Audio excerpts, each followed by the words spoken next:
രേണുക സൂചിപ്പിച്ചതുപോലെ ഉള്ളൂർ ജംഗ്ഷനിലേക്ക് കടന്നു വരികയാണ് വി എസിനെയും വഹിച്ചുകൊണ്ടുള്ള ആ വാഹനം. നമുക്ക് ദൂരദൃശ്യങ്ങളിൽ കാണാൻ കഴിയും. ആ വാഹനം ഉള്ളൂരിലെ ആ പ്രധാനപ്പെട്ട തിരക്കേറിയ ജംഗ്ഷൻ മറികടക്കാനുള്ള ശ്രമമാണ്. പക്ഷേ റോഡിന് ഇരുവശവും തിങ്ങിക്കൂടിയ ജനസഞ്ചയം സ്വാഭാവികമാണ്. നമ്മൾ മുമ്പ് കണ്ട കാഴ്ചകൾക്ക് സമാനമായ കാഴ്ചകൾ തന്നെ ഒരുക്കിയാണ് വരുന്നത്.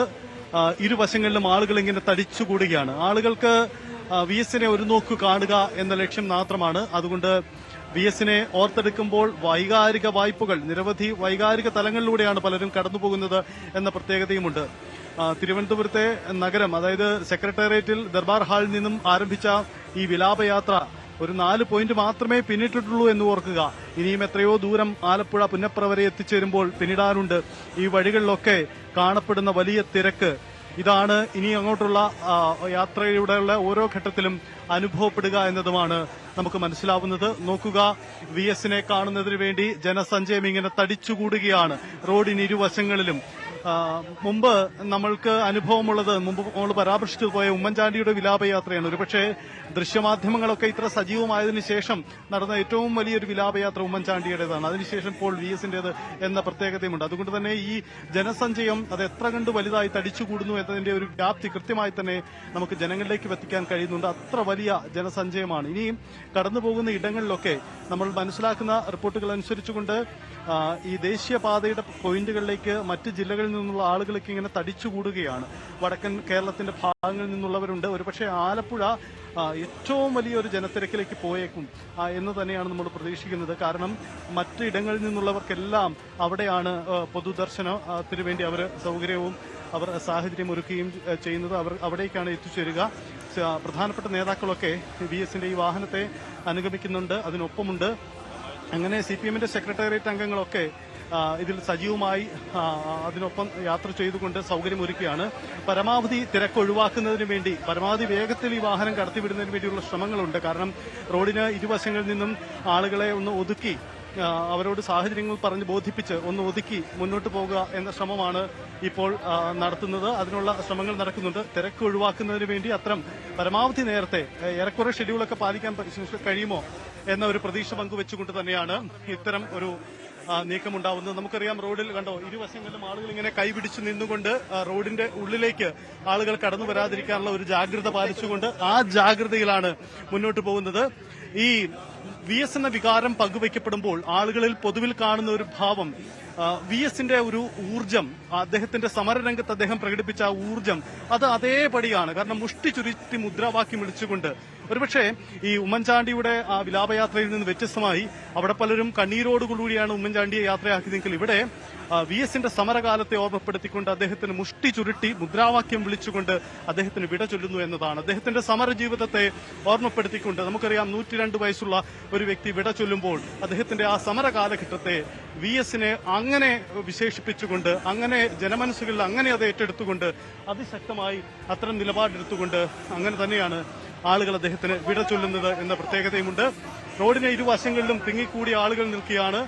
ഇവർക്കിടയിലൂടെ പരമാവധി വേഗത്തിൽ കടന്നു പോവുകയാണ്. എവിടെയും വാഹനം നിർത്തിയിടുന്നൊന്നുമില്ല. പക്ഷേ പരമാവധി വേഗത്തിൽ കടന്നു പോവുക, അത് തന്നെയാണ് ലക്ഷ്യമിടുന്നത്. എവിടെയും വാഹനം നിർത്തിയിടാതെ കടന്നു പോവുക തന്നെയാണ് ചെയ്യുന്നത്. പക്ഷേ ഈ കേന്ദ്രങ്ങളിലൊക്കെ ആളുകൾ തടിച്ചുകൂടുന്നുണ്ട്. അതുകൊണ്ടുകൂടി തന്നെ അത്തരം കാഴ്ചകളുണ്ട്. ഇതിപ്പോ നമുക്ക് ഒരിടത്ത് വാഹനം എത്തിയപ്പോൾ ആളുകൾ ഇങ്ങനെ സൈഡുകളിലെത്തി വശങ്ങളിലെത്തി മൃതദേഹം കാണുന്നതിന് വേണ്ടി ഇങ്ങനെ പരമാവധി ശ്രമിക്കുന്നു. വി എസിനെ റോഡിന്റെ ഇരുവശങ്ങളിൽ നിന്നും കാണുന്നതിന് വേണ്ടി ഒരു ഭാഗം തുറന്നിട്ടുകൊണ്ട് പ്രത്യേക സംവിധാനം ഒരുക്കി തന്നെയാണ് യാത്ര മുന്നോട്ട് പോകുന്നത്. അതുകൊണ്ട് ഇരുവശങ്ങളിൽ നിൽക്കുന്നവർക്ക് മറ്റ് തടസ്സമൊന്നുമില്ലാതെ അത് ദർശിക്കാൻ, അദ്ദേഹത്തെ കാണാൻ കഴിയുന്നുണ്ട്. വി എസിന്റെ മൃതദേഹം ജനമനസ്സുകളിലെ വി എസ് അവസാനമായി യാത്രയാവുമ്പോൾ അദ്ദേഹത്തിന് അർഹിക്കുന്ന ഒരു വിട ചൊല്ലുകയാണ് കേരളം. ആ കാഴ്ചയാണ് നമുക്ക് ഈ ചുറ്റും ഇരുവശങ്ങളിലുമുള്ള ഈ കാഴ്ചകളിൽ നിന്നും കാണാനാവുന്നത്.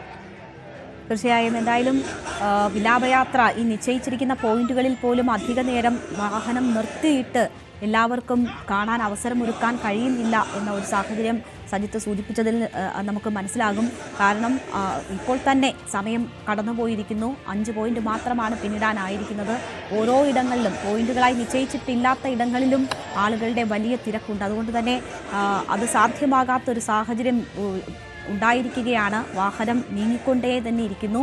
ഈ ജനക്കൂട്ടവും അതിനൊപ്പം സഞ്ചരിക്കുന്നു എന്ന് വേണം മനസ്സിലാക്കാൻ.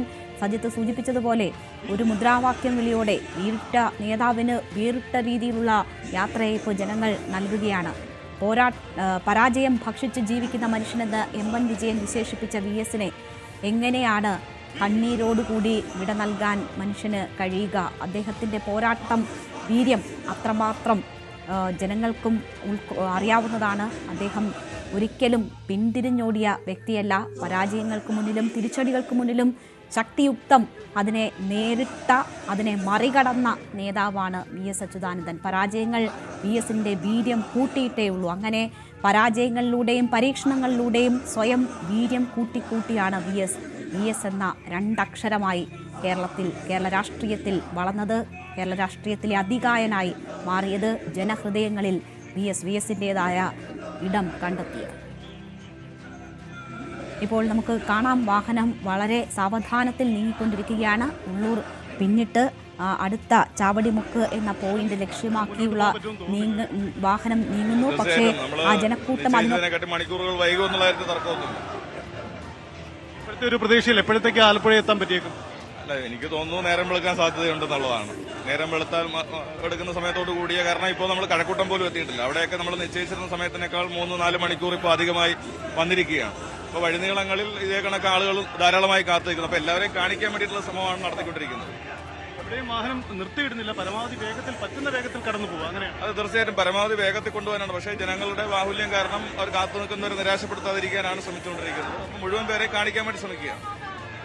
തിരുവനന്തപുരം നഗരം പോലും പിന്നിട്ടിട്ടില്ല, ഇനിയും വലിയ ദൂരമുണ്ട്.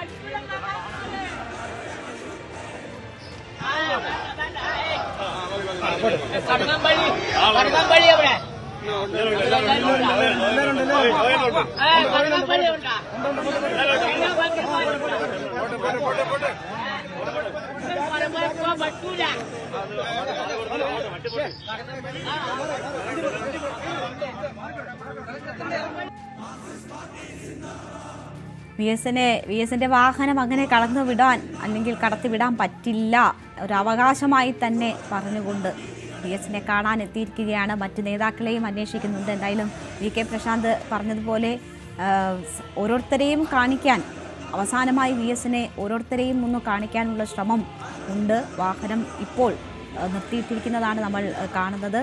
റോഡിന് ഇരുവശവും ഉള്ള ആളുകൾക്ക് വി.എസിനെ അവസാനമായി ഒരു നോക്ക് കാണാനുള്ളൊരു അവസരം ഒരുക്കുന്നു. ഇപ്പോൾ തന്നെ സമയം അതിക്രമിച്ച കാര്യം വി.കെ. പ്രശാന്ത് ചൂണ്ടിക്കാണിച്ചു. സമയം അതിക്രമിച്ചിട്ടുണ്ട് എങ്കിൽ പോലും വി.എസിനെ അവസാനമായി ഒരു നോക്ക് കാണാൻ കാത്തു നിൽക്കുന്നവരെ നിരാശപ്പെടുത്താനാകില്ല.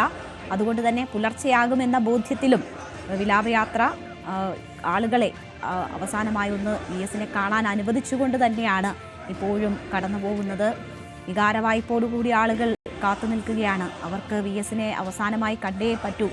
വി.എസ്. സജീവ രാഷ്ട്രീയത്തിൽ നിന്ന് മാറി രോഗശയ്യയിലായതിൻ്റെ 6 വർഷത്തെ വിടവുണ്ട്.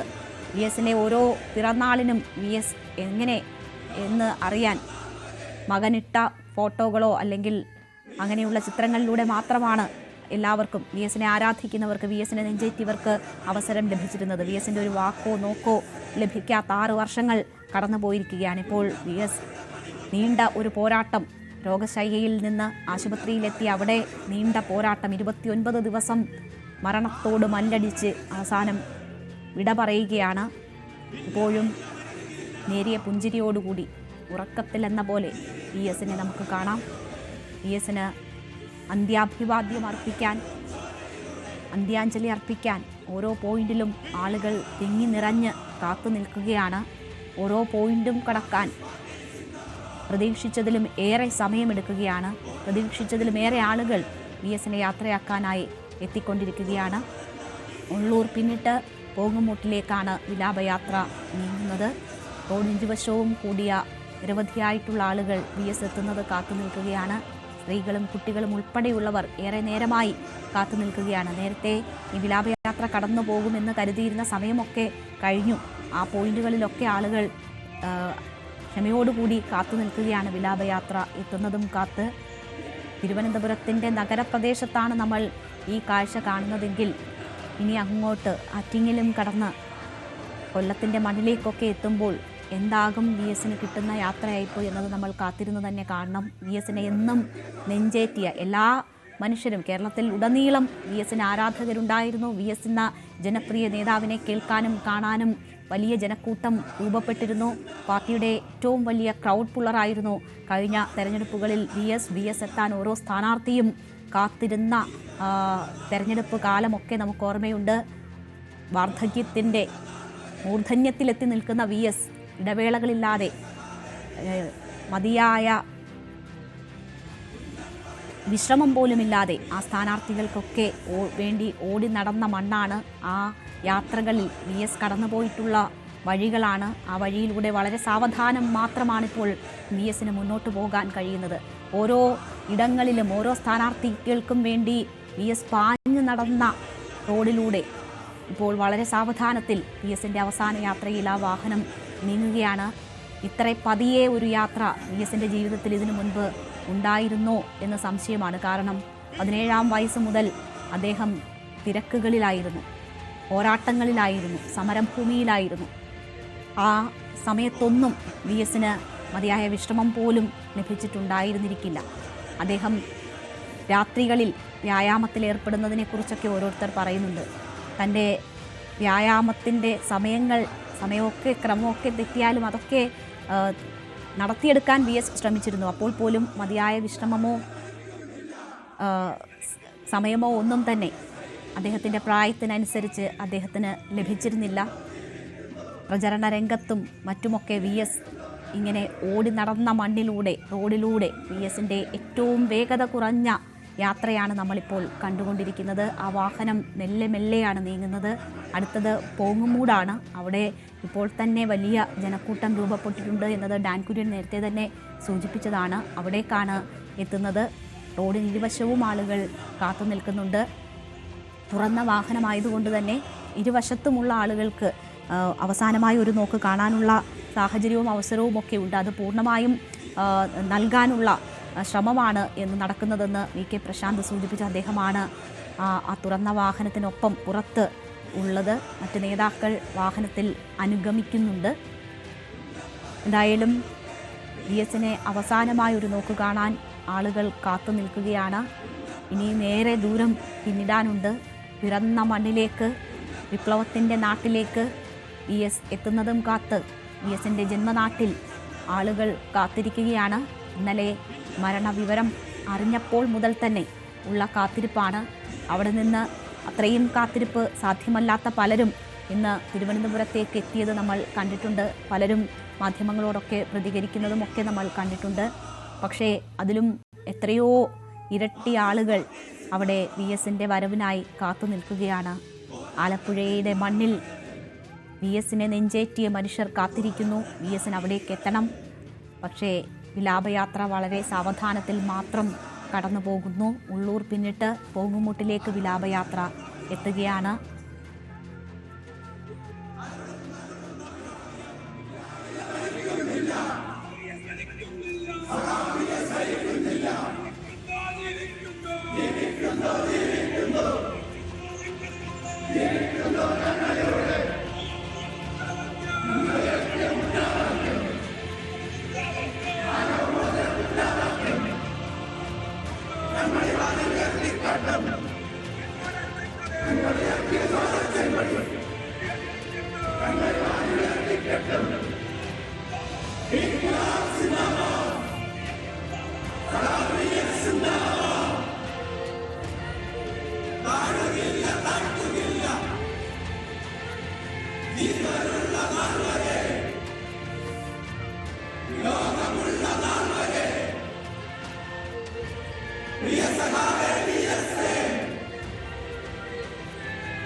ഞങ്ങൾ